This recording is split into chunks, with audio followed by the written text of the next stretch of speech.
जय श्री कृष्णा। मैं आचार्य ज्योति स्वागत करती हूँ आप सभी का वैदिक एस्ट्रो केंद्र में। दर्शकों, आज हम बात करने जा रहे हैं मई के मासिक राशि फल के बारे में और उसी श्रृंखला में आज हम बात करेंगे मिथुन राशि वालों के लिए। मिथुन राशि वालों के लिए ग्रहों की स्थिति कैसी होगी, ग्रहों की स्थिति के आधार पर क्या परिणाम पड़ेगा और साथ ही साथ गोचर की हम बात करेंगे। जो राशि परिवर्तन होगा इस महीने में वो आपके जीवन के विभिन्न क्षेत्रों को किस प्रकार से प्रभावित करेगा। लेकिन शुरुआत करने से पहले मैं अपने दर्शकों से निवेदन करना चाहूंगी कि इस वीडियो को लाइक करें, शेयर करें और बेल बटन दबाकर सब्सक्राइब जरूर करें। दर्शकों, जो ये मई 2026 है मिथुन राशि के लिए बाहरी घटनाओं से अधिक भीतर चलने वाली प्रक्रियाओं का महीना है।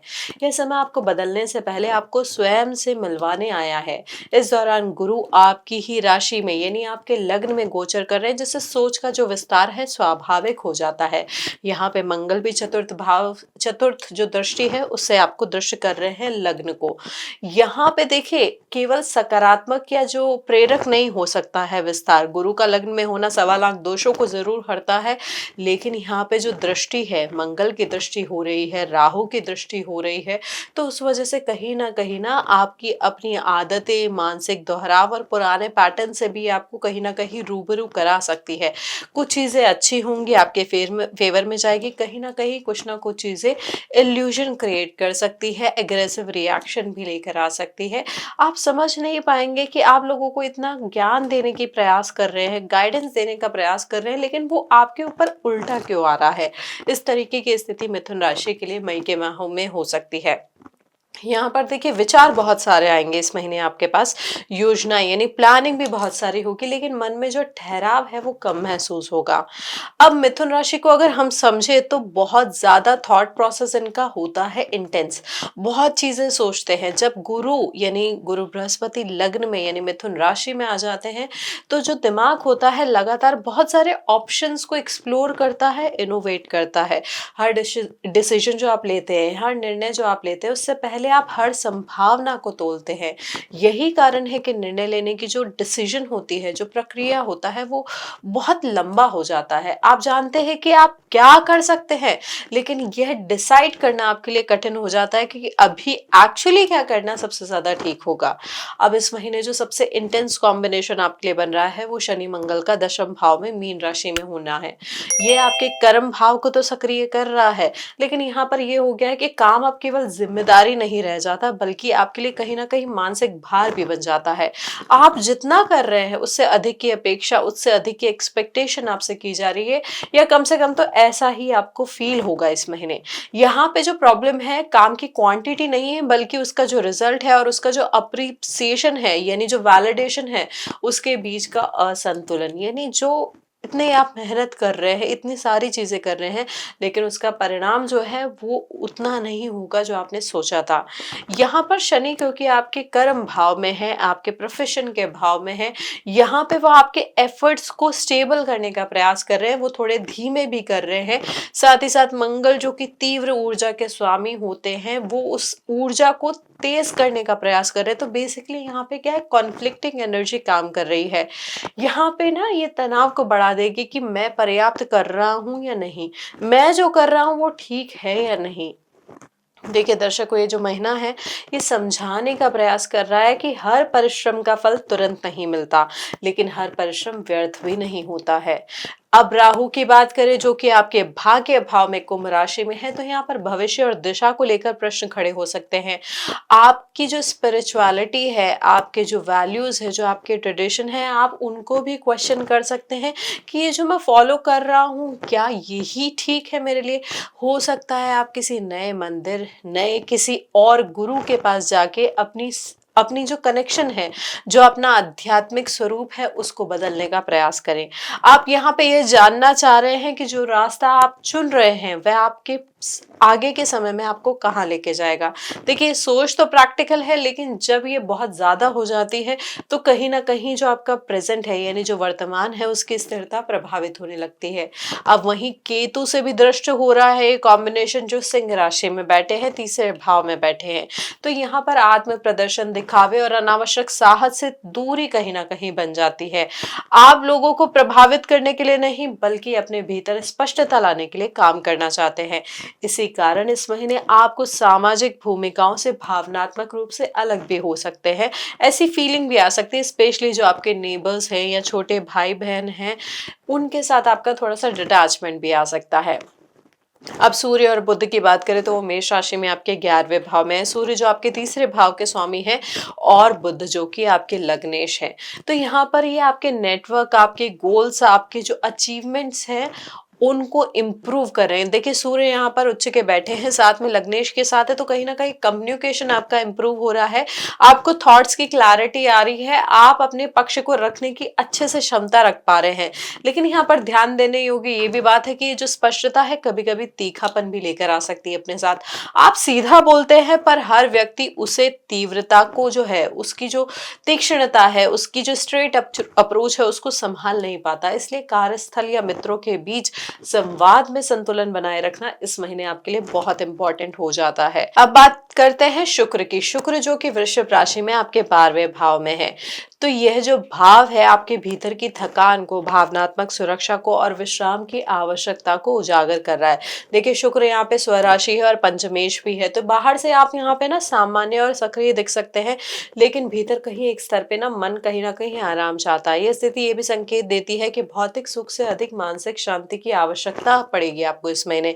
खर्चे भी बढ़ सकते हैं, विशेष रूप से उन चीजों पर जो आपको अस्थायी आराम दे सकती है।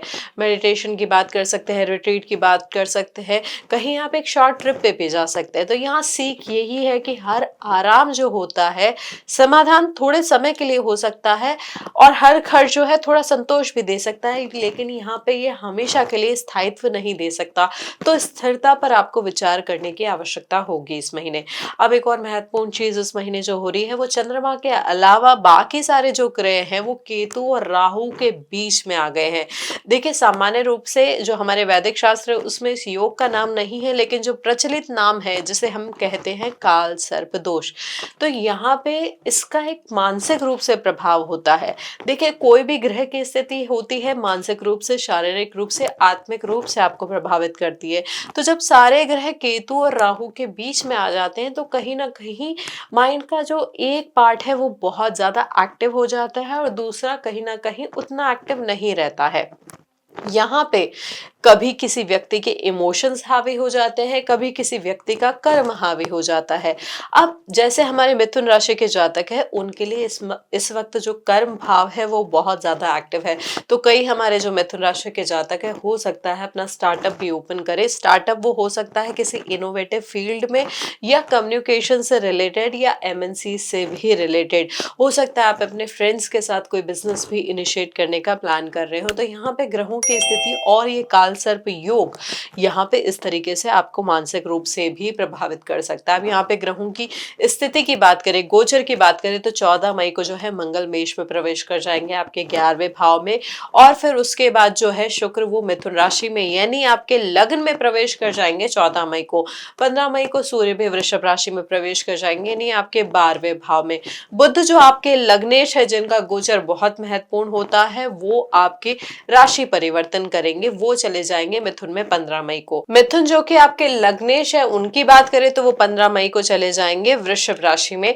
उनका ये गोचर जो है वो बहुत महत्वपूर्ण है क्योंकि लग्नेश अपने 12वें स्थान पर जा रहा है, शत्रु राशि में जा रहा है। और यहाँ पे एक और महत्वपूर्ण चीज जो हो रही है वो हो रही है 12वें भाव के स्वामी का लग्न में आना और लग्न के स्वामी का 12वें भाव में जाना। तो यहाँ पर जो जातक फॉरेन यात्रा यानी बाहर जाके सेटलमेंट के बारे में विचार कर रहे थे तो उनके लिए समय उचित हो सकता है। स्थितियां जो है वो आपके पक्ष में जाए, जो डिसीजन आप अभी तक नहीं ले पा रहे थे वो भी ले सकते हैं। हालांकि एक इसका नेगेटिव प्रभाव ये भी हो सकता है कि आपको हेल्थ रिलेटेड प्रॉब्लम्स ऐसी थोड़ी बढ़ जाए कि उसकी वजह से आपका हॉस्पिटलाइजेशन या मेडिकल एक्सपेंसेस बढ़ सकते हैं। तो यहाँ पर अपने स्वास्थ्य का भी ध्यान देना आपको बहुत जरूरी होगा। अब देखिए यहाँ पर दृष्टि की अगर हम बात करें तो शनि जो आपके 12वें भाव को दृष्ट कर रहे हैं यानी वृषभ, कन्या और धनु राशि को प्रभावित कर रहे हैं। मिथुन राशि के लिए इसका अर्थ यह है कि धन, घरेलू, मानसिक संतुलन और रिश्ते तीनों ही यहाँ पर जो क्षेत्र है वहां पर अनुशासन की, स्टेबिलिटी की, स्थिरता की मांग बढ़ जाती है। धन के मामलों में ये शनि की दृष्टि बताती है कि आय स्थिर रह सकती है लेकिन खर्चों पर नियंत्रण बहुत जरूरी होगा। कन्या पर शनि की दृष्टि ये दर्शाती है कि घर और मन दोनों जगह व्यवस्था चाहिए। अव्यवस्था केवल बाहरी नहीं मानसिक भी हो सकती है, क्योंकि शुरुआत में मंगल भी दृष्टि करेंगे तो घर पे इसकी वजह से उतार चढ़ाव यानी व्यवहारिक परिवर्तन भी आ सकता है। माता के स्वास्थ्य पे भी इस समय आपको ध्यान देना होगा, उनके स्वास्थ्य पे भी यहाँ पर कष्ट आ सकता है। अब यहाँ पर धनु पर शनि की दृष्टि रिश्तों में मैच्योरिटी लाने का प्रयास कर रही है, स्पेशली वैवाहिक संबंधों में। तो यहाँ पर भावनात्मक प्रतिक्रिया से अधिक ना व्यवहारिक समझ की आपको आवश्यकता होगी। मंगल की दृष्टियों की बात करें तो शुरुआत में वो आपके लग्न को प्रभावित कर रहा है, साथ ही साथ यहाँ पर जो सीधा असर जैसे मैंने आपको बताया था चतुर्थ भाव यानी मन पर, नींद पर, घरेलू शांति पर पड़ रहा है। अब बिना किसी प्रॉपर रीजन के अंदर बहुत ज्यादा बेचैनी महसूस कर सकते हैं। यहाँ पर महीने के दूसरे भाव में जब मंगल मेष राशि में प्रवेश कर जाएंगे तो यहाँ पर रिएक्शन थोड़े तेज हो जाएंगे। आप अपनी बात सीधे कहने का प्रयास करेंगे लेकिन ये सीधापन कभी कभी टकराव को बढ़ा भी सकता है। बेसिकली ये जो टाइमिंग है, ये जो महीना आपको सिखा रहा है कि ऊर्जा का सही दिशा में उपयोग ही उसे शक्तिशाली बनाता है।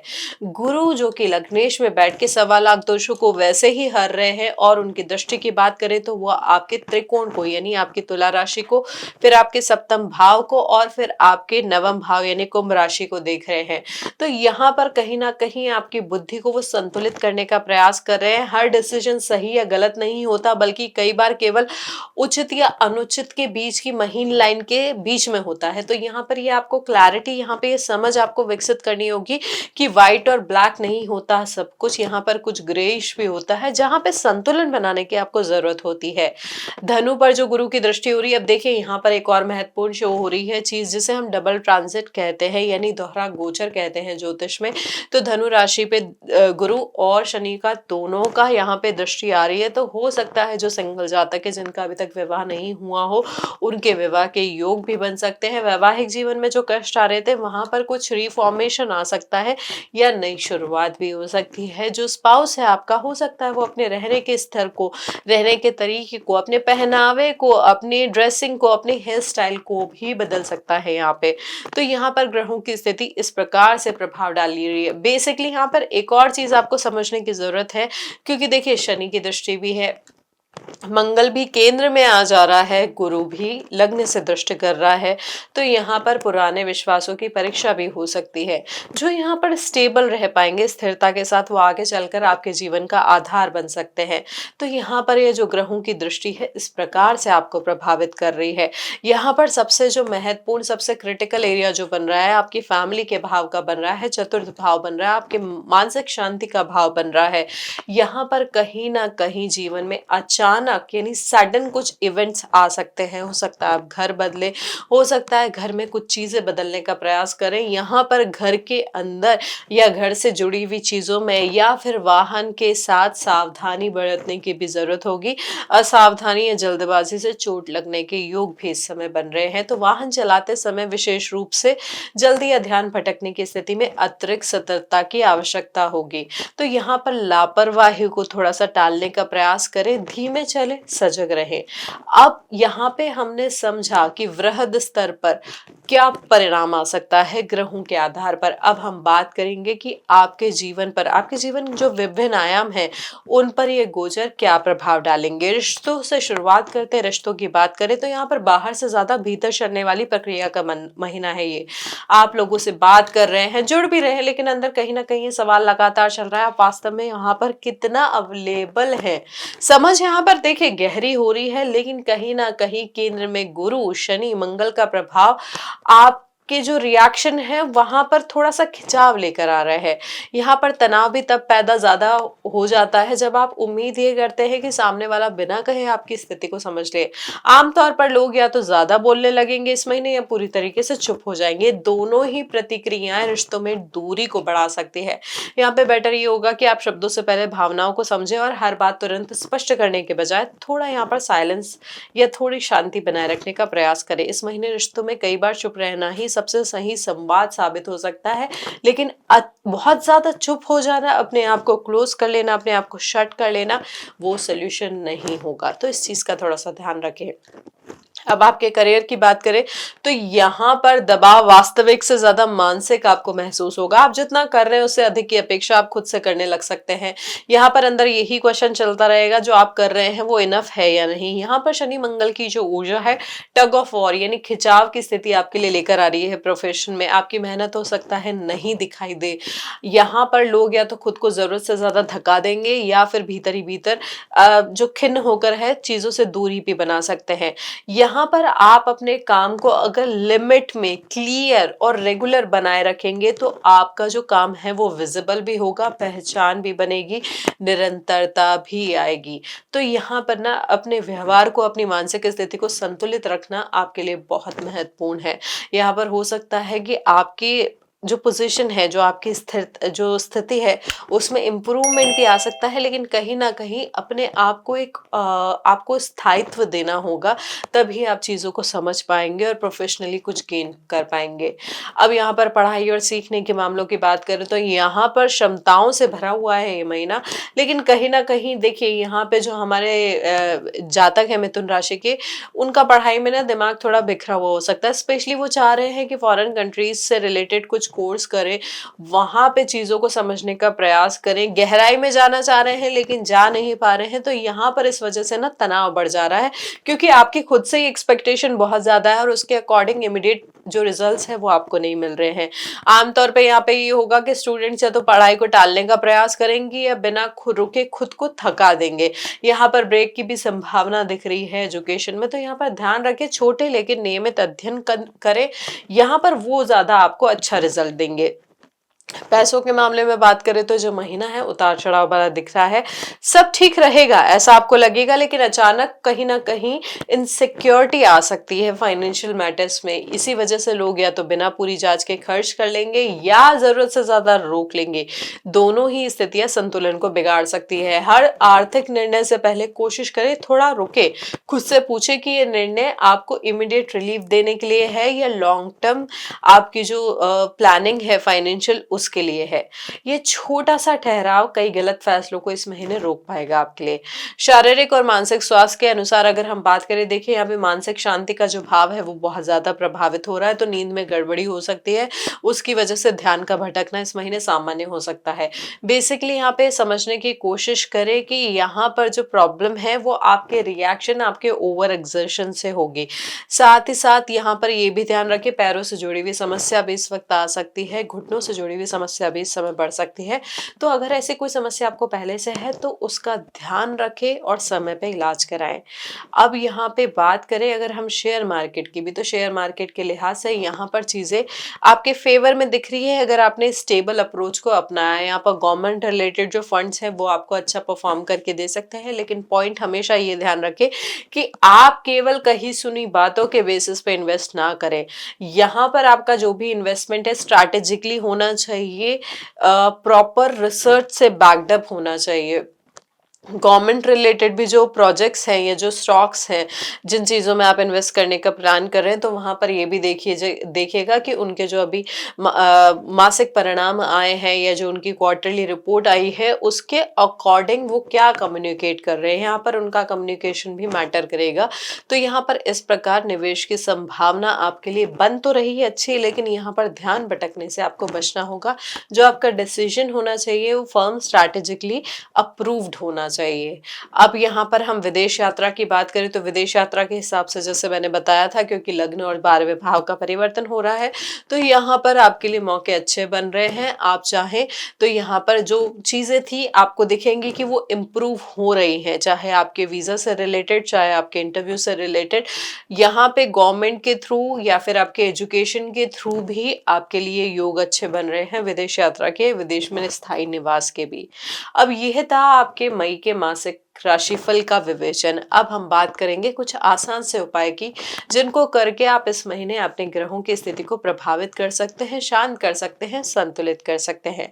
देखिए, सबसे इम्पोर्टेंट होती है लग्न की स्थिति, जो कि है बुध। तो बुध को स्थितित जो बुध की स्थिति है उनको उसको संतुलित करने के लिए आप क्या कर सकते हैं, सुबह और रात दोनों समय शांत मन से 11 बार ओम बुद्धाय नमः का जाप करें। ये आपके मानसिक बिखराव को है संतुलित करेगा। साथ ही साथ आप बुधवार को हरी मूंग या हरे वस्त्रों का दान कर सकते हैं। जरूरतमंद को भी कर सकते हैं, मंदिर में भी कर सकते हैं, गौशाला में जाके सेवा भी कर सकते हैं। अब प्रैक्टिकल लाइफस्टाइल की बात करें, देखिए आप क्या चाहते हैं कि मल्टीटास्किंग आपका बेसिक ट्रेट है आपकी पर्सनालिटी का, लेकिन यही मल्टीटास्किंग इस महीने तनाव को थोड़ा ज्यादा बढ़ा सकती है। तो क्या करना है, दिन में एक बार 5 मिनट धीमी गहरी सांसें लेनी है, जिसमें 4 सेकंड श्वास को लेना, 4 सेकंड श्वास को छोड़ना। देखिए, जो भी जातक इस योगा के विचार में नए हैं, जिनको नहीं पता है कि योगा या फिर मेडिटेशन या ब्रीथिंग एक्सरसाइज कैसी करनी होती है, तो वो किसी इंस्ट्रक्टर के साथ ही ये करें, खुद से ना करने का प्रयास करें। हालांकि ब्रीदिंग नॉर्मली आप इन आउट कर सकते हैं, लेकिन जो एक विवेचन होता है, अगर आपको कोई ऑलरेडी प्रॉब्लम है तो वहाँ आपको प्रॉब्लम परेशान ना कर दे, इसलिए हम आपको एडवाइस कर रहे हैं कि इंस्ट्रक्टर के साथ करने का प्रयास करें। तो यहाँ पर आपको गहरी सांसें लेनी है, गहरी सांस छोड़नी है। यह है आपके शनि मंगल के दबाव को संतुलित करेगा, शांत करेगा। देखिए दर्शकों, मई 2026 जो है मिथुन राशि वालों के लिए महीना ये नहीं कह रहा है कि आप रुक जाइए, परेशान होकर रुक जाइए, ये नहीं कह रहा है। ये कह रहा है ध्यान के साथ आगे बढ़िए।